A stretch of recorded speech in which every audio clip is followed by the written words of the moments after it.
Hello friends, welcome back to Cosmopolitan Cornbread. So today I'm bringing you into the kitchen with me while I do a little maintenance.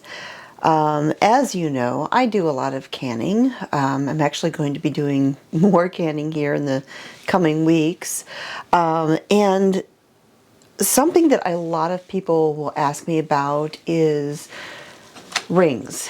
They've noticed that when I get done canning something after it is cooled and then I let it sit overnight, the next day I remove the rings to test the seals and I don't put the rings back on. And I get a lot of questions about that. There's a lot of people who are new to canning and just assume that you need to leave the rings on. But I don't leave the rings on. And that is very intentional, and I'm going to explain why. First of all, when you have this ring on here, and it's against the metal of the lid, and I'll take this rosemary here and open it up just to use this as an example. Now, once you've processed your jars, I think the easiest way to test those seals, to make sure your jar's fully sealed, is to remove the ring and just lift the lid, give it a tug. If it comes off, it's not sealed. Another way that people will do that is push on the top, but depending upon your lids, it may be difficult to tell if that's actually down or not. Not all lids are created equal. And so to take away any question whatsoever, I simply remove those rings, give those lids a good tug, lift the jar, shake it. It just depends on how heavy the contents are. And if that lid is firmly in place, then I know it's good. The rings, after I take them off, I go ahead and I wash them just like I wash my jars with some soapy warm water with a splash of vinegar in it. Because when you're canning and you're processing your jars are not fully sealed until you hear that sound of the lid sucking down and you have created a vacuum. Until that point, that lid is not yet sealed to that jar. And if there's any kind of seepage from the contents, if your headspace was not quite as big as it should have been, you could get some of that contents out between the lid and the jar. And that can hinder the sealing of your jar, which is why when I see people take the jar lifter, those jar tongs, and they pick up the jar out of their canner and then they go like this to pour the water off, it makes me cringe because that jar isn't sealed yet. And you have the contents in there and you go like this, and you may have just gotten the contents of your jar in that gap and you may have just hindered your sealing. So when you pull a jar out of the canner, you never tilt it. Never, never, never. You need to lift it up, set it on your surface, and let it cool completely. And I always wash my jars when I get done canning before they go into the pantry, because sometimes when you're canning something, you get a little bit of food particles on the outside of the jar. Even though you wipe the jar with some vinegar when you put the lid on it and made sure it was all nice and clean, sometimes you get this residue on the outside. And, if you had a jar whose headspace wasn't quite right and you get food particles in the water, you don't want that stuff all over your jars. It's going to encourage pests to come into your pantry, which is the last thing that you want. You don't want there to be food particles that have a smell and draw something in like that. So washing the jars, and again, I take the rings off. I wash them because they're also going to have food particles. They're going to be grody. And you don't want to put, it's just like washing your dishes. You don't eat from a dish and then put it back in the cabinet. You use it, you wash it, and then you put it away. So I just wanted to talk about that a little bit. But the rings themselves, again, I don't store my my canned goods with the ring on because, like I said, it's easier to test the seal if you take the ring off there's no doubt that that lid is firmly in place on that jar. And then once you've taken it off, you really don't need to put it back on. Go ahead, wash your jars, wash your rings, put your rings away, and save those rings for your next batch of canning whatever it is you're going to can. Additionally, when your goods are in the pantry, not having a ring on there helps you to know for certain that your canning jars, that the seal was good and everything stayed sealed while it was in there in the pantry. It doesn't happen very often, but there are situations where you can have a seal fail in the pantry, and then because of temperature changes and things like that, the jar, the lid could reseal itself to the jar. And so your seal was actually failed, but you're not going to know it, and then the contents of that jar might not be safe. And so if you don't have a ring on there, you don't have that added pressure, if that seal fails, it's not going to re-adhere to the jar.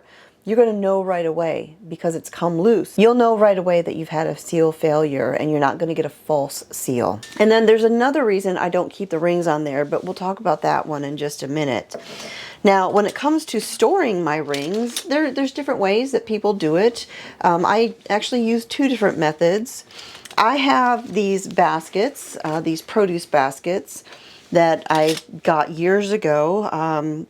Most likely they came with peaches in them or some other produce from the farmer's market.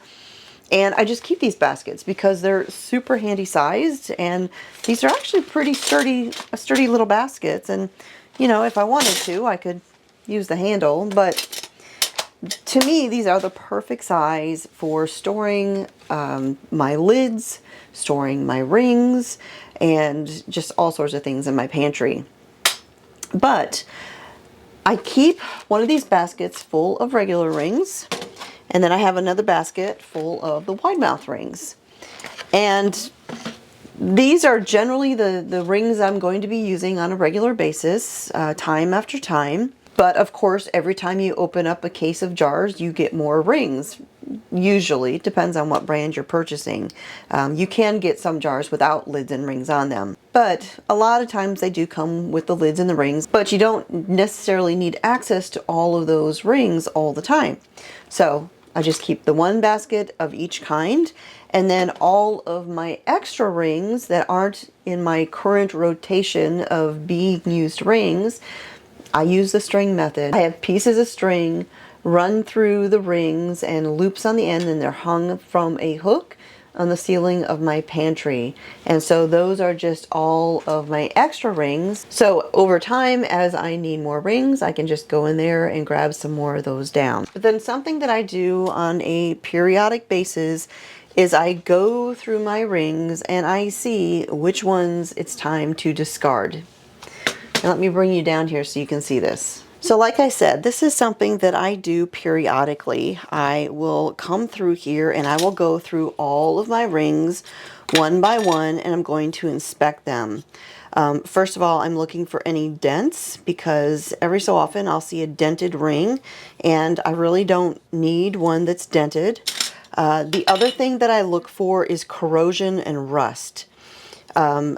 You really don't want to use rings that are all rusty and corroded and nasty, quite frankly. Now, if there's a little bit of rust on the ring, and that happens, you know, it's depending upon the acidity in your water, the minerals, you know, it can cause your rings to rust pretty quickly.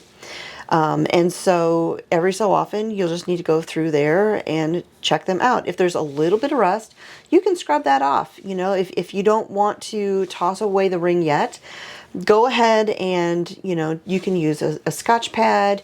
You can use a little bit of baking soda paste and just kind of scrub it off and clean it up. And then you can just keep on using it. But that's if there's not a ton of rust on there. You know, for instance, this ring right in here, if my camera will focus there, you can see there's a little bit of rust inside that ring. So this one I probably just would scrub with a sponge. It's not much, it's just a little bit in there. But then I've got one like this, and if again, if the camera will focus to the inside of the ring, I'm going to try and get it to focus in there. Up in there on the upper edge, that is very rusted. And it's actually, when I run my finger across it, it's rough. So it's very corroded. This is not a ring that I would worry about cleaning. I just go ahead and toss this or recycle it. So I go through here again every so often. I sort through my rings, look for damage, look for corrosion, and just see, you know, are there some that just need a little bit of scrubbing or a little bit of love, or do they need to just go?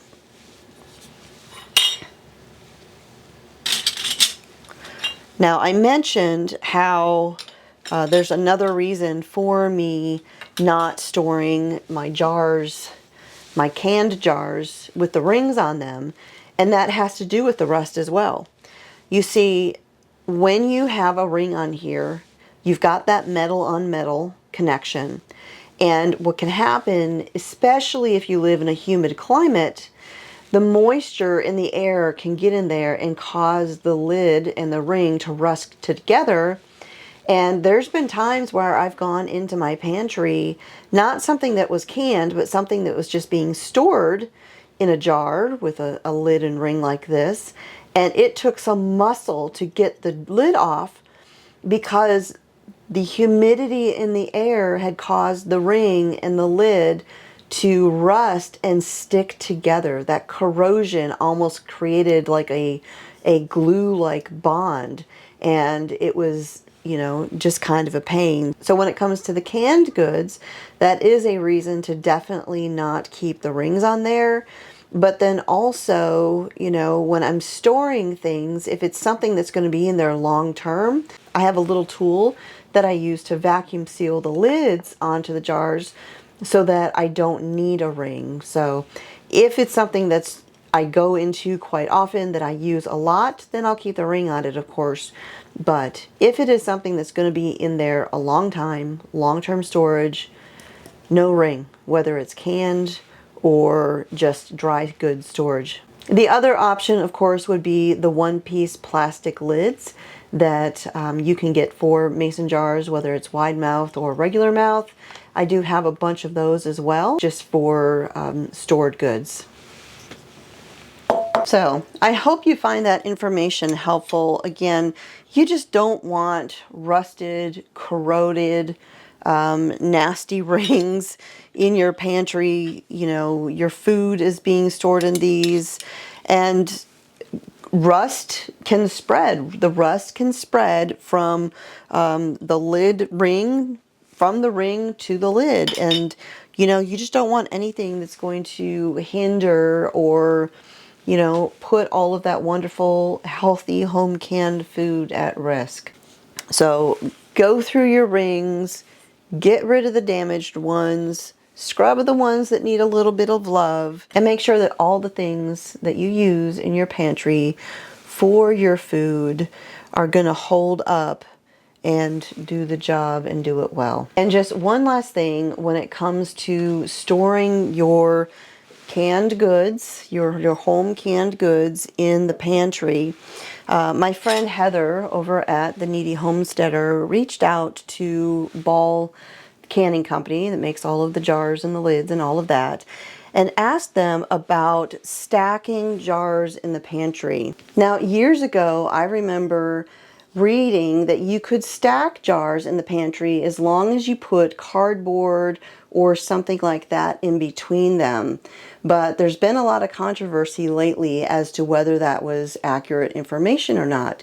And so Heather reached out to Ball Canning Company, and of course there's other brands out there, but Ball has been around a very long time, and so she reached out to them and just asked them, is it safe to store your pantry goods, your canned jars full of food, double stacked or triple stacked, as long as you have cardboard or something in between the layers? Well, Ball responded and they said, no, we do not recommend that you stack your jars. at least not when they're full of food. They said that if you want to store empty jars that way, that's totally fine, but they do not recommend you stacking jars in the pantry when they're full of canned goods. So there you go. That was kind of straight from the source information. You know, just trying to put this out there, helping all of you who are new to canning to just have a little bit of knowledge, a little bit of extra knowledge, so that all of that work that you go to making homemade jelly or apple butter or potatoes and green beans from the garden, so that all of those things that you can will last as long as possible and as safely as possible. So that is it for today, friends. Thank you for joining me here again in the kitchen here at the homestead. My name is Constance from Cosmopolitan Cornbread. God bless, and I'll talk to y'all next time.